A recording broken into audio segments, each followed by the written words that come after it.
It was early on in my life, this sensing the will of the Lord. A lot of folks use that loosely, where the Lord told me. But I sensed the Lord had told me that, yeah, this is somebody to pursue. So I just made sure I was going to stay single until I could be with her. And it's been a great time ever since. Tribal trails, tribal trails. Welcome to Travel Trails. Today on our program, our guests are Joey and Mary Lounsbury. In another program, Joey shared how he committed his life to the Lord through a mental life crisis and how he experienced healing. They also shared about their family life and raising their kids. You could find this program on traveltrails.org when you type in Lounsbury in the search bar. Today, Joey and Mary share about how God worked out for them to get to know each other and finally get married. So I am curious to know how the two of you met. How did that all come about in your life? Well, I became a Christian in 2004. And in 2005 or so, I went to our church there in Thompson. And then some folks had said, oh, you just missed an amazing family that passed through. They play their instruments and they sing, the Newman family. And I'm like, oh, that's unfortunate, but okay. So then I kept going to that church. And then they brought me down to Portersville Prairie in '06. And so in '06, that's where all the churches converged at this specific church. 300 plus people were there at the time. You're mingling with everybody. And there she was up on the platform, ready to sing a special for all the folks. So I tried to be incognito. And I was talking to my pastor and was like, hey, pastor, because there was 6 of them. And I said, who's that? And I said, oh, that's Micah. Oh, okay, well, who's that? Oh, that's Gracie. Who's that? That's Charity. Who's that? Elizabeth, Levi. And then finally, like, who's that? I said, oh, that's Mary. And I'm like, my name's Joseph. I'm thinking this in my mind. And I thought, well, it's a match made in heaven. So, so it was, that was '06. And that same summer, they came up actually to Thompson, Manitoba, well, to Woboden, Manitoba, where our pastor at the time was pastoring in Woboden, but then also had just taken the church in Thompson. And so our pastor, he had said, can somebody come down to Woboden and help out with the VBS? And I was like, me, I'll come. I know she's going to be there. And I hadn't met him up to this point. No, that's right. Yeah. And so, so I think the gist of my introducing myself was, hi, I'm Joey. She's like, and she's American, so she's, well, hello, I'm Mary. I lacked confidence at that time. And so for 2 years, she had no idea about all this. But for 2 years I had prayed, I even fasted about specific things. And one of them was that I could be with Mary Newman. And I had spoke with somebody I very much respected, and I still do to this day. And I had said, I really like that Mary Newman. And he said, she's out of your league. I said, I know, but I'm gonna try batting here. So they came up in '07 again to our church, and her sister at the time was engaged, and she was ready to be married off, and so she had said, her and her sister Elizabeth were good friends. And they shared a room together, over there in Prince Albert, Saskatchewan, where her dad was pastoring, was a missionary. So they were close. And she said, Mary, I'm leaving. You're gonna have to find your man now. And so then she said, hey, isn't that Joey guy? Yeah, he looks like he's grown up a little bit. She never tried to matchmake me. We weren't really that type. Yeah. But something made her say that to me. Yeah. And I was like, why would she tell me that? Because it was so out of character for her to try to get me with somebody. And I thought, oh, he probably is going out with somebody already. And I wasn't. I was waiting for her to be married off so that I finally can look for somebody else. But I can't tell you, it was early on in my life, this sensing the will of the Lord.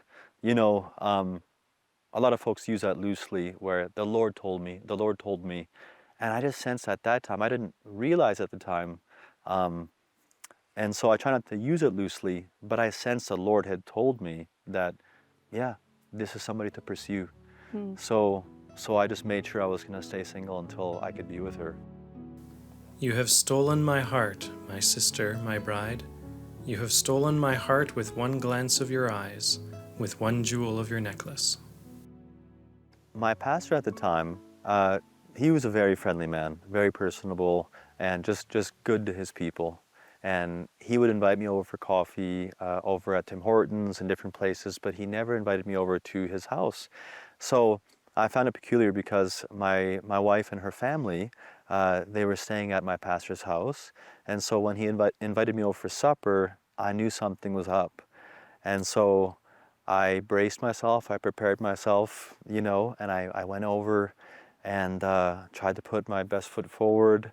And I went up to her dad and just started chatting, and him and I hit it off. And then I started talking to the family. We all hit it off, and then Mary and I finally started talking, and we hit it off. Yeah. Yeah. I always said I wanted to marry somebody who I felt totally comfortable with. Some people are hard to talk to. Yes. And I had some friends growing up that were guys that were easy to talk to.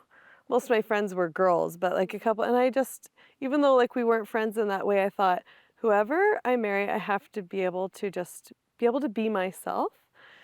And that's one thing that struck me about him, because I thought he was so good looking and everything, but yet he was still so kind, and he was so easy to talk to. And kindness was a very big deal to me. Like he was strong, but he was also kind. And I think that takes a lot of character to be both. And so when we met and talked, I liked him. They had told me before they invited him over. The pastor's wife said, Joey likes you. He's liked you for a little bit. And I was like, I never knew. And he was able to come and visit me, even though we lived a ways apart. We actually wrote snail mail letters for a little bit, because we lived out in the country, so we had dial-up internet, so that was a little bit sketchy. We did end up emailing a lot, but I still have his letters. And he would come, and he really got along with my family, because he would come visit me and my family at our house. And it meant a lot to me that he spent time with my family and got along with my family as well. I have found the one whom my soul loves. I held him and would not let him go. Yeah, I wanted to make sure I had her dad's blessing, and I knew it meant a lot to her. And I just wanted to make sure everybody was happy with the process. And I liked it. I really liked the process. Growing up, it was foreign to me, this way of pursuit. And so, but when I did that, it just felt right. Yeah, it was kind of tough at first, because when I called to finally ask about Mary, I had gotten through to her brother Levi, and I really appreciated it, because I like jokes. But then he had said, "Oh, you're calling about Mary?" And I said, "Yeah." He says, "Oh, well, she's just outside, smoking some drugs right now." Oh no. And That was my brother. that was her brother Levi. So, so that was my first introduction to... So Joey knew, because we were from a pastor's family, Yes. and because the person he respected had said, Brother Newman would never let you go out with one of his daughters, because he knew how Joey had grown up, and even though his parents were amazing, Yeah. took him to church, he had just gone his own way for a little bit. And so he just his friend assumed that my dad wouldn't be okay with that. But my dad's criteria was just that where someone was today. Like, was their heart towards the Lord, and had they proven themselves for sure, but was their heart towards the Lord today? And so, and Joey had proven himself that he was truly following the Lord. So that his past didn't matter, but he also had a view of our family, I think, like... That they floated. So Because I said, my no, you found out pastor- very quickly that we... Because they walked in. Through my brother's our joking church. being one way. They walked into our church, and then my pastor says, "Oh, the Newman family, running like well-oiled machinery." And I'm like, he's right. And They I are. told him later, I said, I think we were arguing in the van right before we walked yeah. in the church. Like, everybody's human, you know, everybody walks. Yeah. So we laugh about that now. And I'm actually have a little bit of a spunky personality. So sometimes I tease him and I said, do you ever wish I was the meek and mild person you imagined me to be? Of course, he always says no. 'Cause he's too You kind. don't float everywhere, as he said. Yeah. Yeah, so the question on my mind now, from the time that you first saw her through to when you got married, what was that time span there? That I first saw her in '06. That would have been sometime in like June or July of '06. And then we got engaged in 2009, the beginning of 2009. And we finally got married on June 5th of '09. So it just involved my, getting to know her again. We did the snail mail, and we just went back and forth. We had phone calls, these types of things, and so we got to know each other through that way. And then my visiting her in Prince Albert, Saskatchewan, with her family. They all lived under the same roof there, and so I got to know them that way. They got to know me as well. And then finally, in June 5th of '09, we tied the knot in Prince Albert, Saskatchewan, and it's been a great time ever since. It's been amazing. Yeah. But we went out for 9 months. Like, we saw each other for 9 months from the time we started corresponding to the time we got married. Mm-hmm. It was 9 months, and when he came to get engaged, he wanted to surprise me. But he lived 8 hours away. But his truck it was his work truck, so it had a governor on it, and it would beep. So he was talking to me on the phone, and he didn't want to lie, because he usually called me from the house phone. Mm-hmm. So he wouldn't be lying. He called and told his mom, please use the phone so I can say, I'm talking to you on the cell phone because my mom is using the phone. So she's like, okay, I'll call somebody. So then he called me and we were on the phone, and he was trying to pretend he was at home so that I wouldn't know he was coming to propose to me. And then I heard the governor go off on his truck. It goes beep, beep, beep, beep, He beep, was beep, beep, speeding. beep, beep, beep, beep, beep, beep. But it was still a surprise, because the next morning, Sunday morning, so I was like, where is he? I know he came into town, because I was like figuring it out, even though I didn't want to figure it out in my head. And the next morning on the way to church, he had signs. We lived on Honeymoon Road, ironically. Mm-hmm. And he had signs along the road that said, Mary, will you marry me?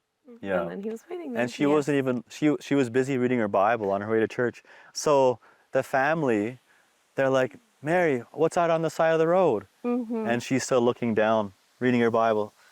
Hey, what's out on the side of the road? Because Mary, look up. She looks with a up. big family, it can be like, so I was just trying to like stay focused, you know, Yeah. and little did I know. Yeah. Yeah. So, yeah, I thought about standing behind a yes or a no sign and then have like a bow and arrow ready for her. Yeah. But I thought she might hit me, and that would be the end of it. Oh. But she said yes. She said yes. Good. That's always a relief, isn't it? Yeah. It was. It definitely was. Yeah. Yeah. He who finds a wife finds what is good and receives favor from the Lord. A wife of noble character is her husband's crown. Thank you, Joey and Mary, for sharing with us how you got together. It is great to see how God works things out. He prepares situations in our lives that we cannot arrange in a better way. But we need to trust God that He has a great plan for our lives and wait on Him in situations we can't change. Like Joey was praying and fasting, but he let God work out the situations to see Mary again.